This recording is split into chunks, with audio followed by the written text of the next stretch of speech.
What happened with you and Colby? He's a bitch, bro, and he showed his true colors for the money, for the pay-per-view. He'd talk about my kids, my family, to maybe sell And you extra were friends with pay-per-views. him? No, not friends. I was fucking his everything, his mentor. I was already in Strikeforce. I had competed against Gilbert Melendez. I was an established pro when he came over to American Top Team. I was living up at American Top Team. I had an apartment over there for like about a year and change. He broke his hand. His girlfriend had fucking kicked him out of the place because he had given her fucking herpes and shit. No, I'm dead ass serious. So he had like nowhere to fucking live. So he asked if he could crash on my couch. I was like, yeah, fuck it, bro. We're both on this journey together. We train together. We play poker together. Fucking this and that. So I basically fed this dude for a fucking year. Lived on my couch. Didn't give me a fucking dollar because he didn't have a job. I had a fucking broken hand. It's all documented. It's all him on YouTube saying, Jorge Masvidal was my best friend. If it wasn't for Jorge, I wouldn't be here. And this and that. And then, I'm at 155. So then I come up to 170 and I start stealing a lot of, not stealing, but I start getting a lot of shine from myself. A lot of eyeballs start looking at me. And immediately, instead of like, yeah, we're fucking boys, we could fight or whatever the fuck, he turns into something fucking ugly, like everything that I did for you, you're trying to use it against me, especially my kids. He knows the relationship I have with my kids, and you're trying to use that against me. You're a fucking piece of shit. But before all that happened, I already knew he wasn't a good person because my striking coach, this is when we cut ties, me and him.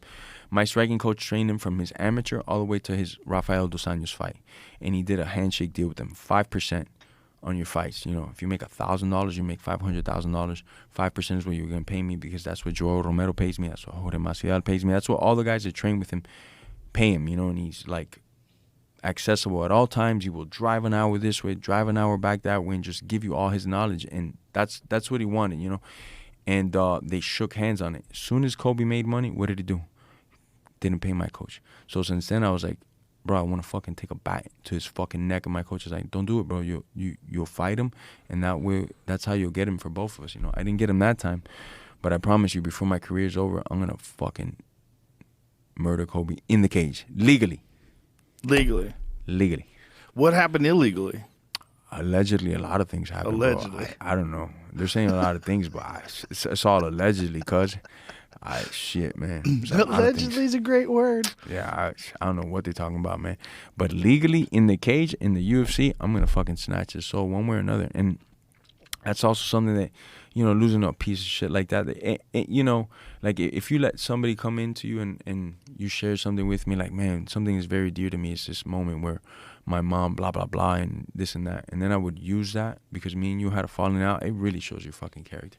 Like, you're a fucking piece of shit, bro, And that's why nobody fucks with this guy. Like, nobody fucks with this guy in any level, in any accord, Well, it's a crazy story. John Jones can't stand him. He had a very similar thing with John Jones. He changed who he was when the UFC was about to cut him. And he decided to become like a wrestling heel. Shit on a whole country just for what? Like, it worked, though. I mean, the thing about it is it's kind of genius in the fact that it really did get people paying attention to him. In a negative way, but, I feel that he could have just been beating people, put more time into the craft rather than Twitter and trying to copy other heels, and it would have been fine. Like, this guy just, what is Conor doing today? Let me go do that on a cheaper, shittier way, Like, be fucking you, bro. Just fucking go out there and beat dudes up and say what you got to say, and it'll come to you. It took me a while to get here, I had to fucking knock out and beat numerous fucking people, ex-world champions, to get here, but it'll come. You don't have to sell out for the fucking dollar, bro.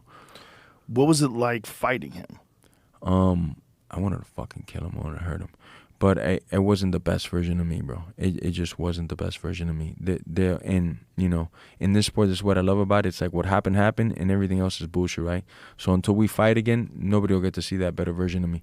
But I promise you, Joe, before I close this chapter in my life in MMA, I will have competed against this guy. I'm going to fucking take his soul, bro. I just know it after being those 5 rounds in there with him, and that was the best that he had, and that was nowhere near my best at that time for different reasons. I know I could fucking end this guy.